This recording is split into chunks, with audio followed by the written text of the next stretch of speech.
Greetings, citizens, and thanks for tuning in to part 2 of our series digging into 20 of our favorite Nintendo Switch indie games of 2020. I'm Jeff, and if you missed part 1, you can still go check it out and see our favorite retro-inspired action games of the year. In part 2, we're looking at the most interesting worlds and engaging stories that didn't just provide escapism, we got swept away by them. Since these titles are less about the gameplay, so to speak, and more about the intangible qualities, we'll also be hopping between genres a bit. So whether you're looking to uncover ancient secrets passed down through generations, explore a far-off land full of intrigue and wonder, or just see the world through a different pair of eyes, these are the 4 indie game worlds released for the Nintendo Switch in 2020 that are well worth the trip.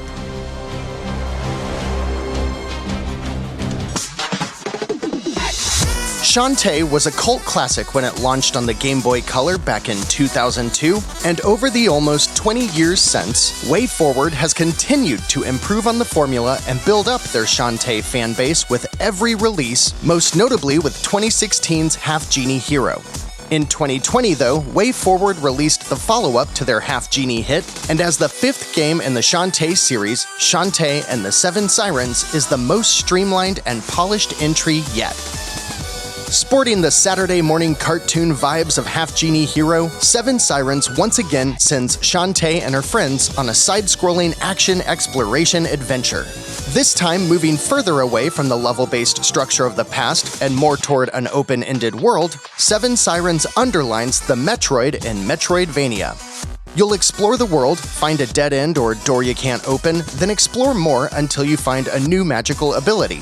These could transform you into a monkey that climbs, a bat that flies, an elephant who knocks down walls, and many more creatures you'll need help from in order to rescue Shantae's friends who are trapped all across a tropical island paradise. Just as the visuals are vibrant, inviting, and fun, the rest of the presentation delivers too. The cast is full of endearing and funny characters, and you're sure to crack a smile each time you run into them. The story's genuinely compelling too, with villains who have that perfect balance of evil and corniness that allows the stakes to be high but maintains the type of charm you'd expect from an all-ages cartoon. With an entire island to explore, you'll find levels that are extremely varied, providing plenty of opportunity to dive deep below the surface or climb the tallest peak, and multiple locations will change throughout the adventure, so even when you're retracing your footsteps, there's something new to see. Of course, Shantae wouldn't be complete without some fantastic boss fights, and you can expect the screen-filling battles to be just as epic and exciting as ever. Shantae and the 7 Sirens provides about 8 to 12 hours of adventure depending on your completionist tendencies, and the whole ride is a blast that delivers a level of quality seen only among the most impressive indies on the Switch. Just like the best animated movies, it's entertaining for the whole family, and after the credits roll, there's different modes, difficulties, and even a new game plus that's worth checking out. Of today's list, Shantae and the 7 Sirens is the shortest storytelling adventure, but don't let that fool you, because it's an experience jam-packed with rewarding gameplay and charm to spare.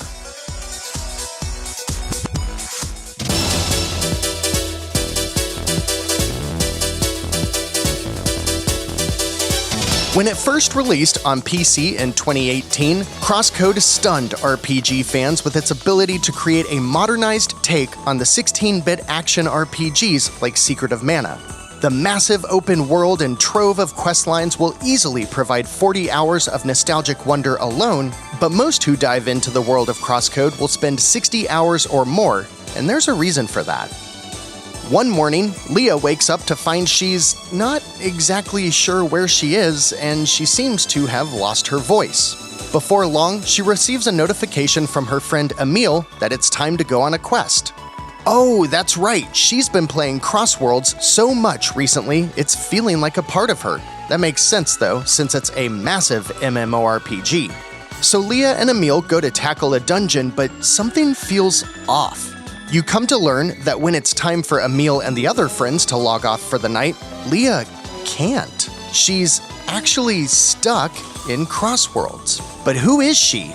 I'll admit, at first, the basic premise of CrossCode with its amnesiac JRPG protagonist might seem a bit too heavy-handed as a trope, But the more you explore, the more you unwind this massive online world and how your enemies plan to expand their control beyond it. The areas you explore will bring you right back to your favorite environments of classic JRPGs, whether that be dimly lit dungeons, towering skyscrapers, vast winter wonderlands, and really anything in between. But the design blends in modern elements of traversal and storytelling so well that players without that nostalgia will get sucked in all the same. Beyond the story, CrossCode is the whole package, with a soundtrack that feels timeless from the start, combat that is fast and fluid, characters that you can't wait to learn more about, and the dungeons. Truly, if there was one title that I think could give the Zelda series a run for its money when it comes to meticulously crafted, puzzle-laden dungeons, it's CrossCode, and these areas can easily take a couple hours or more to complete, and they're no walk in the park. Perhaps it's ironic that the captivating world of CrossCode is actually a world inside of another game, but the narrative opportunities that provides for the team at Radical Fish are fully realized in ways you won't soon forget, especially when it is so much fun to just traverse the world inside of a world itself. You'll come to CrossCode for the gameplay that is peak retro action RPG, but it's the characters, the setting, and the story within that will keep you coming back until you've unraveled every last secret.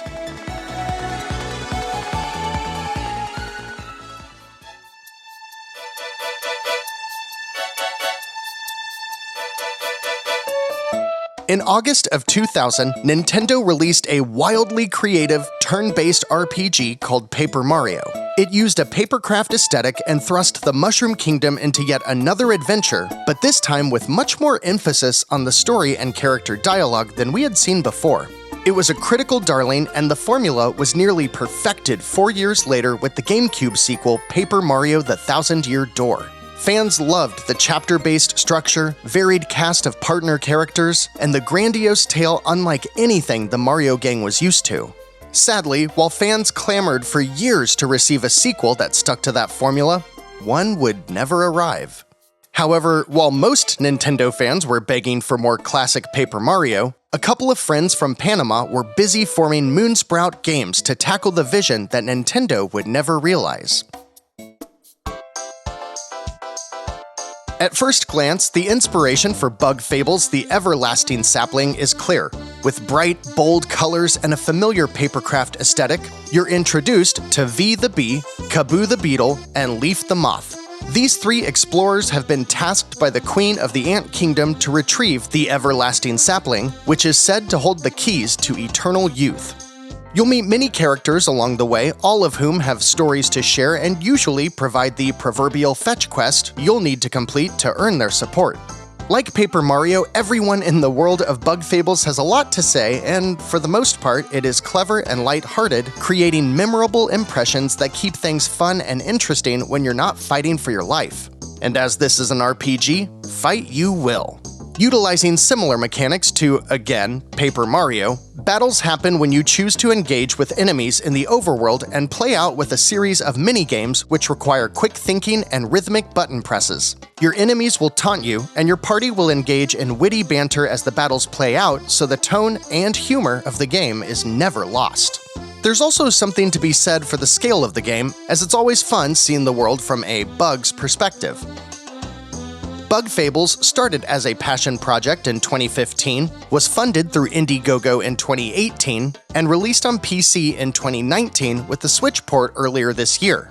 Every step of the way, it has received rave reviews, and the Switch version is a virtually flawless port.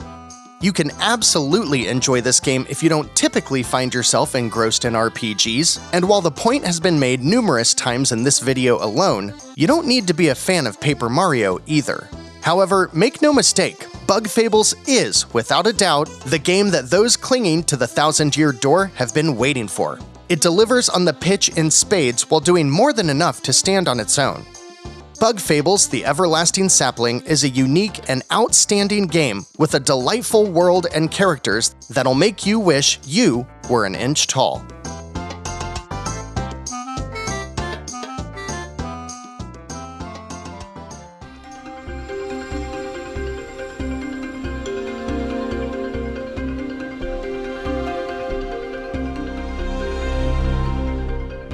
I could go on and on about Ori and the Will of the Wisps, Moon Studios' incredible sequel to 2017's Ori and the Blind Forest, but let me start with this.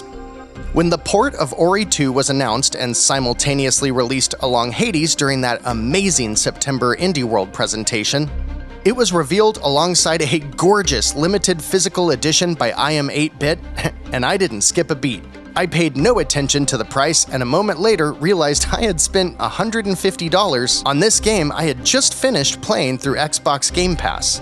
That's how memorable this game is. At its core, Will of the Wisps is a Metroidvania with world exploration similar to Guacamelee or Hollow Knight, where the new traversal abilities you learn allow you to reach new areas. While the first Ori placed a minimal focus on combat, the Will of the Wisps brings it front and center with mechanics and control schemes that feel much more like Hollow Knight, but with the whimsical floatiness that comes along with Ori. If you like any kind of exploration platformer, from Super Metroid to Cave Story to Yoku's Island Express, you need to play the Ori series. As we're focused today on the worlds, though, know that this series features lush, varied worlds filled with magic and nature that you'll traverse as a creature the size of a bug. In that way, the beauty and scale could be compared to the Pikmin series, but with a much heavier slant towards the fantastical.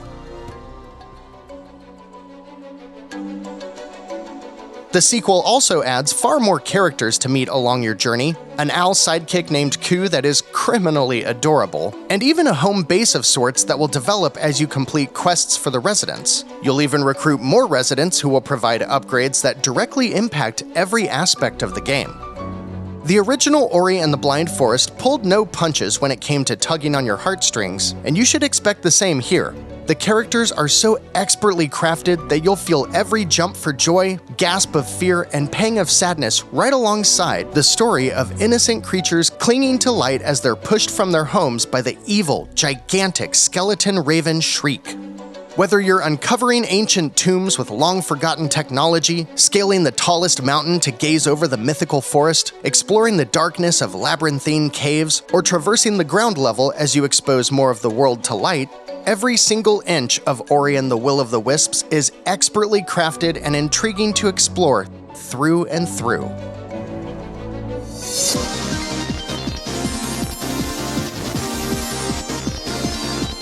As Switch owners, we're often treated to incredible worlds from Nintendo alone. Whether we're soaring the skies in the Odyssey, traversing Hyrule on horseback, or splattering paint across a new wave city of squids, it can be easy to overlook the incredible creativity coming out of independent developers. But rest assured that those worlds are out there and begging to be explored. At Nindie Nation, we celebrate all of the incredible effort by smaller, scrappier teams, and so as part of our look back on 2020, this video was made to do just that. Shantae and the 7 Sirens, CrossCode, Bug Fables, and Ori and the Will of the Wisps aren't the only indies this year that pulled us into their inspiring, expansive worlds, and they're not the only ones that told heartfelt stories that we'll remember for years to come. But these were our favorites, and we hope you get the chance to experience them all. For more of our favorite Nindies of the year, check out our previous video covering some of the best retro-inspired action of 2020, and look out for the next entry where we're going to check out some of the most addictive twin-stick shooters of the year. Of course, we also touch on every indie releasing for the Switch every single week as part of Nindie Nation, so subscribe to the Nindie Nation YouTube channel if you want to see more. Don't forget to like the video if you enjoyed it, and let us know what indie worlds you couldn't get enough of in 2020 down in the comments. Thanks for stopping by today, and until next time, remember that no matter what type of world you're looking for, Nindie Nation will be right here to help you find just the thing to keep your Joy-Cons synced.